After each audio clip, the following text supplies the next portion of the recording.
Olá, pessoal, voltamos, né? E agora vamos aprender um pouquinho da farmacologia do sistema colinérgico, né? Enfim, agora o sistema colinérgico vai ser finalizado com o que mais interessa pra gente, que é a farmacologia. Então, a gente vai dividir um pouquinho os medicamentos, né, para a gente conseguir entender a lógica desses medicamentos do sistema colinérgico. E a gente viu que na fisiologia a gente tinha receptores diferentes. Então, eu tenho tanto receptores lá na sinapse, né? A gente viu que tem os receptores muscarínicos, tem os receptores nicotínicos e também tem uma enzima que pode ser um possível alvo de medicamento no tratamento de alguma doença. Então, eu separei os medicamentos que afetam o sistema colinérgico, na verdade, em três categorias para a gente poder seguir o raciocínio. Primeiro, eu separei todos os medicamentos que afetam os receptores muscarínicos, que são aqueles que vão afetar o sistema parasimpático. Muscarínicos, que são os agonistas e os antagonistas. E aí a gente precisa que aquela aula de farmacodinâmica ela esteja na cabeça de vocês, tá? Por quê? Porque a gente tem que lembrar o que um agonista faz e o que um antagonista faz. Se a gente não conseguir compreender isso, fica difícil estudar avançar. Então, quem acha que não sedimentou bem esse conteúdo, vai lá para trás, volta um pouquinho para poder lembrar o que é agonista e antagonista. Vou dar uma lembrada rápida para vocês. Agonista é aquela substância que se liga no receptor e consegue ativar, mudar a conformação dele. E os antagonistas são aquelas substâncias que conseguem se ligar no receptor, mas não conseguem ativar o receptor. Então, eles estão ali só atrapalhando o agonista fisiológico de realizar o seu efeito, certo? Então, a gente vai ver quem são essas moléculas dos receptores muscarínicos. Depois, a gente vai ver quem faz isso com os receptores nicotínicos, certo? E, por último, a gente vai ver os medicamentos que afetam a enzima que degrada a acetilcolina, que é a conhecida acetilcolinesterase. Então, é possível inibir essa enzima e a inibição dessa enzima ela gera como consequência a não degradação da acetilcolina e o aumento da sua função nos receptores onde essa inibição está acontecendo. Então, a gente vai falar um pouquinho sobre qual é a consequência de aumentar a concentração de acetilcolina na fenda sináptica em alguns órgãos, como isso pode ser terapêutico, mas também como isso pode gerar efeitos tóxicos. Tá bom? Então, a gente vai começar com o grupo dos muscarínicos, depois a gente vai para os nicotínicos e a gente finaliza com os anticolinesterásicos, tá? Então, começando com os agonistas muscarínicos, a gente tem um medicamento que é bastante utilizado para o glaucoma, tá? A pilocarpina, gente, é um colírio, então ela tem uso local, tá? Isso é uma coisa boa, porque isso minimiza os efeitos adversos.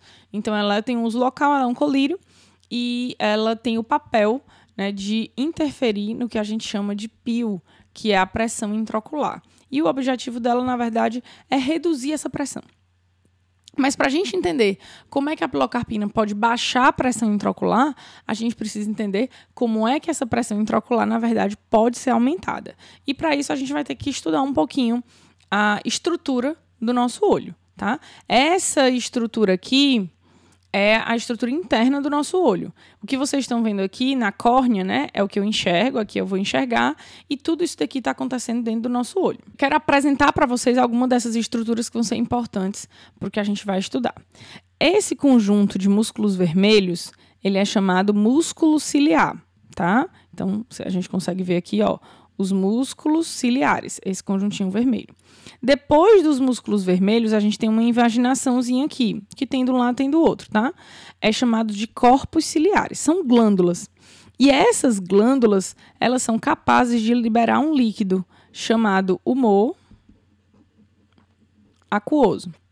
Esse líquido humor aquoso, ele tem um papel de lubrificar. Eu tenho a liberação dele tanto pelos corpos ciliares da direita como da esquerda. O papel dele, na verdade, é lubrificar as estruturas e ligamentos internos do nosso olho. Além dos corpos ciliares e dos músculos ciliares, a gente tem esse outro músculo aqui mais compridinho, que é chamado músculo constritor da pupila, tá? Esse daqui e esse daqui é o músculo dilatador da pupila. Nesse músculo constritor da pupila aqui, ó, eu tenho o receptor M3. E no músculo ciliar, eu também tenho o receptor M3, receptor muscarínico do tipo M3, que a gente viu lá atrás que recebe quem? acetilcolina. E lembrando que esse receptor é um receptor acoplado à proteína GQ, que vai aumentar a concentração de cálcio. Então, quando a acetilcolina se liga nesse receptor, o que a gente tem é o processo de contração, tá? Quando esse músculo contrai, a minha pupila acaba contraindo e a gente tem a miose, tá? Mas vamos tentar entender essa realidade fisiológica dentro do glaucoma, certo? Então, toda vida que esse humor aquoso é liberado, ele tem esse papel de lubrificação, que eu falei para vocês, né, de lubrificar as estruturas, mas ele precisa ir embora. Por quê? Porque se ele ficar acumulado aqui, ele vai acabar aumentando a pressão do olho. Então, existe aqui no cantinho do olho, não sei se vocês estão conseguindo ver, mas eu acho que dá, um buraquinho de um lado e um buraquinho do outro. Esse buraquinho é chamado canal de Schelm, e eu normalmente chamo ele de bueiro do olho. Por quê? Porque ele tem o papel de escoar esse humor aquoso, né? Esse líquido aí, para ele não ficar se acumulando, ele segue esse caminho que vocês estão vendo aqui pontilhado e ele tende a ir embora, tanto por um lado como pelo outro. Isso aqui é a nossa pupila, tá? Que vocês estão vendo como lente, é o que a gente enxerga e aí é a nossa pupila. E essa pupila, ela tende a contrair, tende a relaxar. Quando a pupila dilata, ela aumenta, ela normalmente toca aqui nesse músculo. Então, ela toca nesse músculo e ela gera uma preguinha de tecido nesse músculo. Quando ela gera essa prega de tecido nesse músculo, esse humor aquoso está impedido de ir embora. Então, ele tende a se acumular. Isso acontece naturalmente. Em todos os nossos olhos estão acontecendo isso. Só que o que acontece? Quando essa pupila, a nossa pupila não fica dilatada o tempo todo. Ela contrai. Quando ela contrai, essa prega de tecido é desfeita. Então, é efêmero, é muito rápido o tempo que essa prega fica feita. Então, o que vai acontecer? Quando a sua pupila contrai, o humor aquoso volta a conseguir ser eliminado, porque a prega se desfaz. Beleza. O que acontece quando a gente vai ficando mais velho? E eu não sei se vocês já perceberam, mas a pupila de uma pessoa mais velha, ela é naturalmente mais dilatada, ela tem mais dificuldade de contrair. Então, naturalmente, ela é mais dilatada. Então, o que vai acontecer? No momento em que a pupila da pessoa mais velha, né, de um paciente mais idoso, dilata e ela não tem a capacidade de contrair de forma tão eficiente, essa prega de tecido ela fica de forma constante.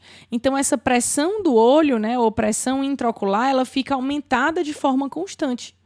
Porque não há um processo de contração da pupila de forma tão eficiente a ponto de quebrar essas pregas. E onde é que a pilocarpina vai funcionar? Ela vai funcionar contraindo a musculatura M3, que está tanto no músculo constritor da pupila, como também no músculo ciliar.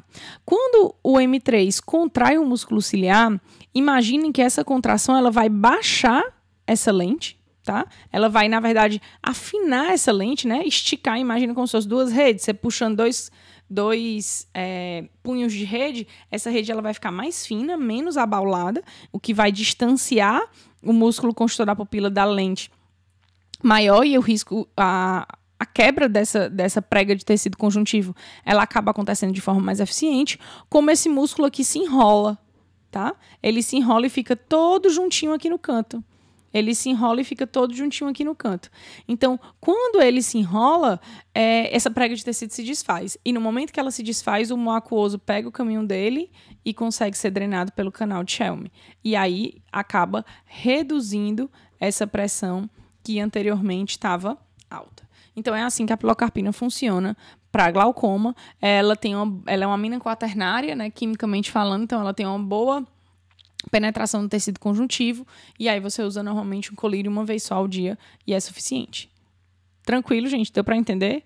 Então, ao contrair a musculatura, tanto do músculo ciliar como do músculo constritor da pupila, eu tenho essa prega sendo desfeita e a liberação normalmente da drenagem do humor aquoso, reduzindo assim a pressão. Beleza? Além da pilocarpina, a gente tem um outro agonista muscarínico, que é o betanecol.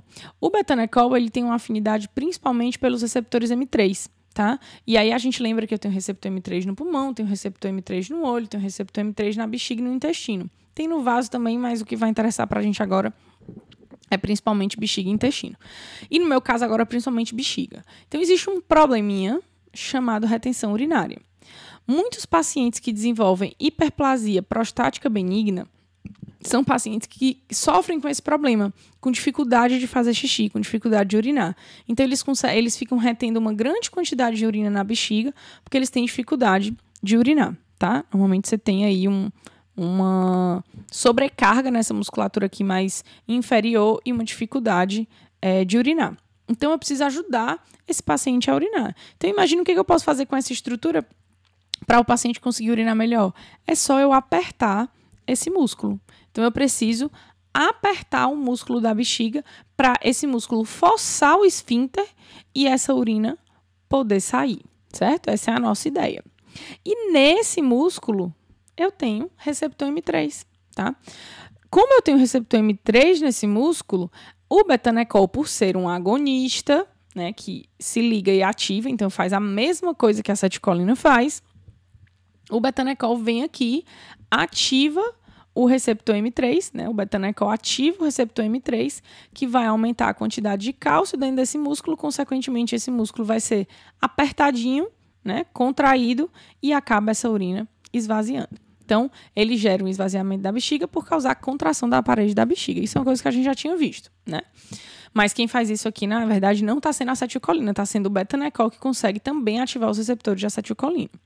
Só que vocês poderiam me perguntar assim, professora, o receptor M3, além de estar na bexiga, está no intestino. Então, quer dizer que o betanecol ele pode afetar o receptor da bexiga, mas ele também pode afetar o receptor do intestino e, assim, apertar o intestino e causar, por exemplo, diarreia? Pode. Um dos efeitos adversos do uso do betanecol é, por exemplo, a diarreia. Tá bom? Então, a gente viu os agonistas, tá? Então, a gente viu os agonistas muscarínicos, que é a pilocarpina e o betanecol. E vamos ver agora os antagonistas muscarínicos. Tem mais medicamentos aqui e a gente vai entender um pouquinho como é que eles funcionam, tá? Antagonista, né? São todos eles, professor, é tudo isso? Tá? Mas vamos lá. Primeira coisa, o que é antagonista? Então, eu tenho aqui o receptor da acetilcolina, certo? No caso muscarínico, o M1, M2, M3, M4, M5. E tenho aqui o meu ligante principal desse receptor, que é a acetilcolina, tá? Essa acetilcolina naturalmente tem afinidade de ligação e ativação por esse receptor.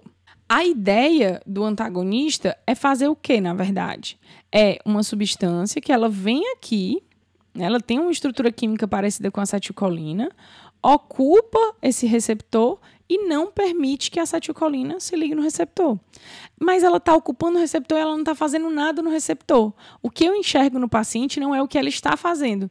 É, na verdade, o que ela não está permitindo que seja feito, que é a ligação da acetilcolina no seu receptor, tá? Então, todos esses medicamentos que vocês podem ver aqui, eles funcionam dessa forma. Eles bloqueiam algum receptor da acetilcolina, que a gente vai entender quais são, para a gente entender quais são os efeitos que eles podem gerar, e impedir que essa acetilcolina funcione.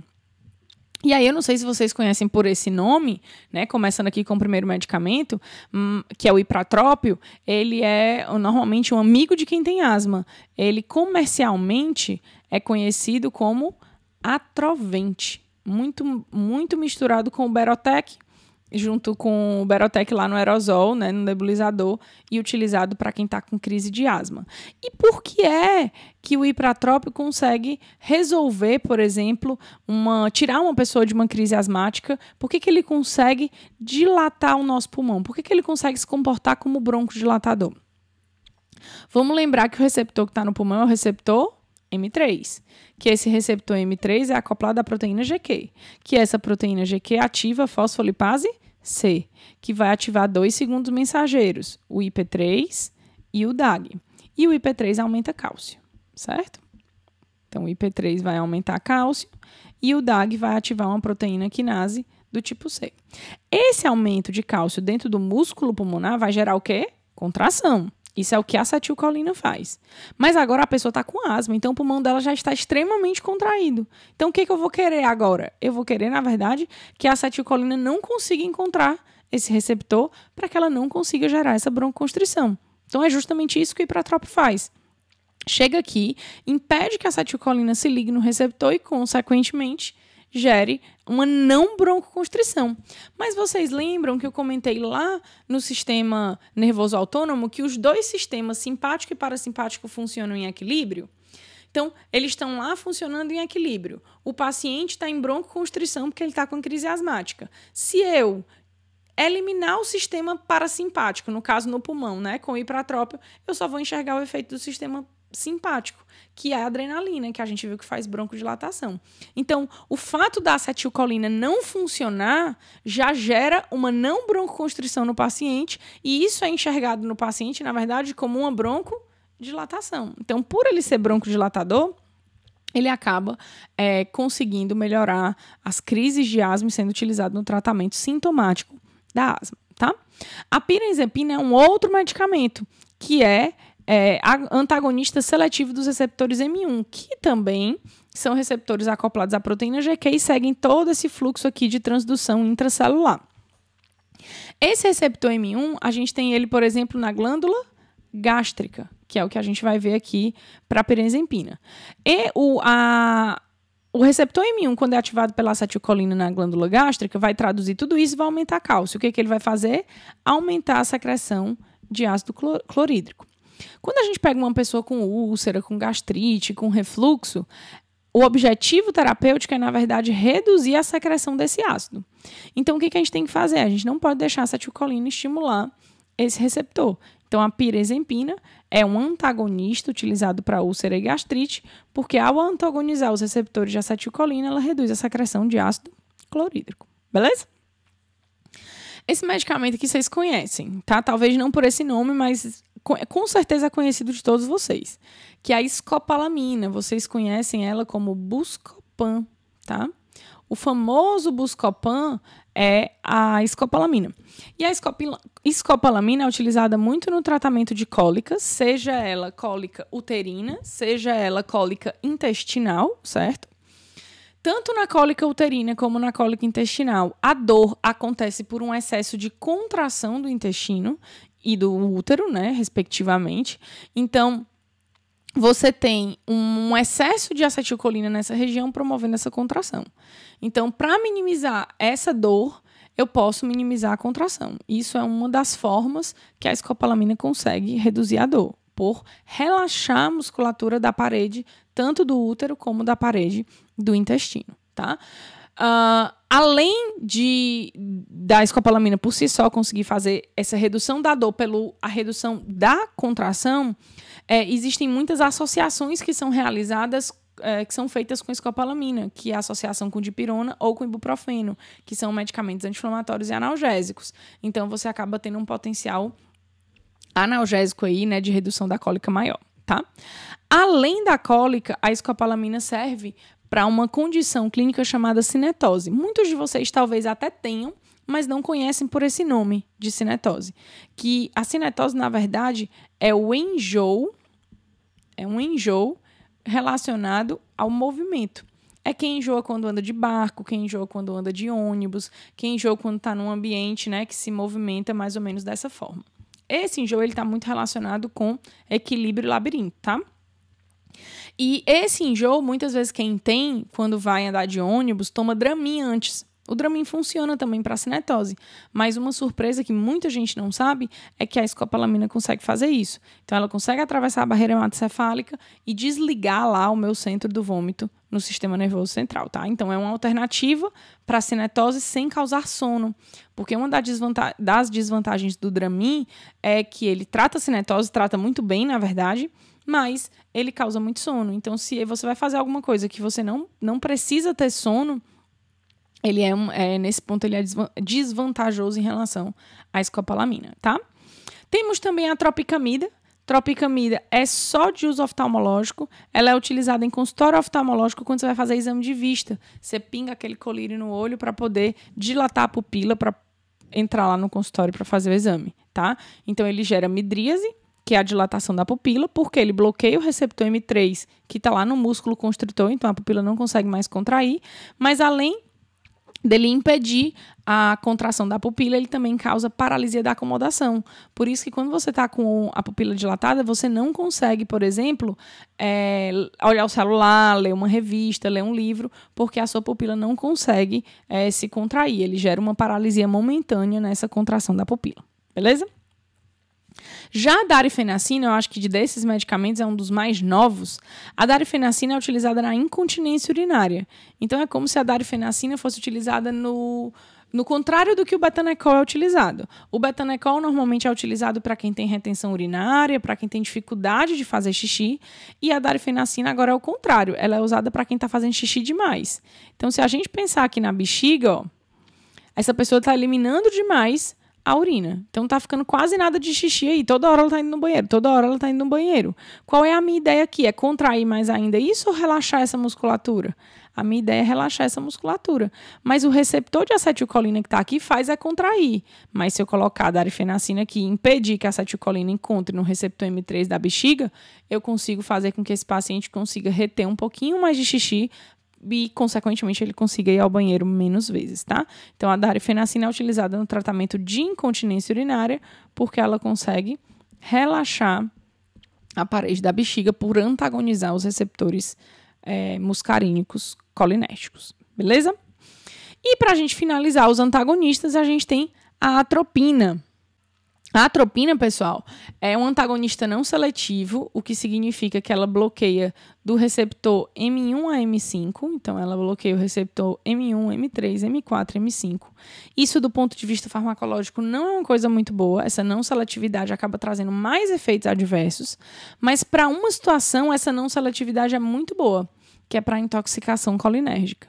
Então, qualquer situação onde você tenha o excesso de acetilcolina no seu corpo, você pode ter efeitos adversos seríssimos, como bradicardia, redução da pressão arterial, dificuldade respiratória, o paciente fica com incontinência fecal, incontinência urinária, secretando demais, babando, lacrimejando, urinando, defecando.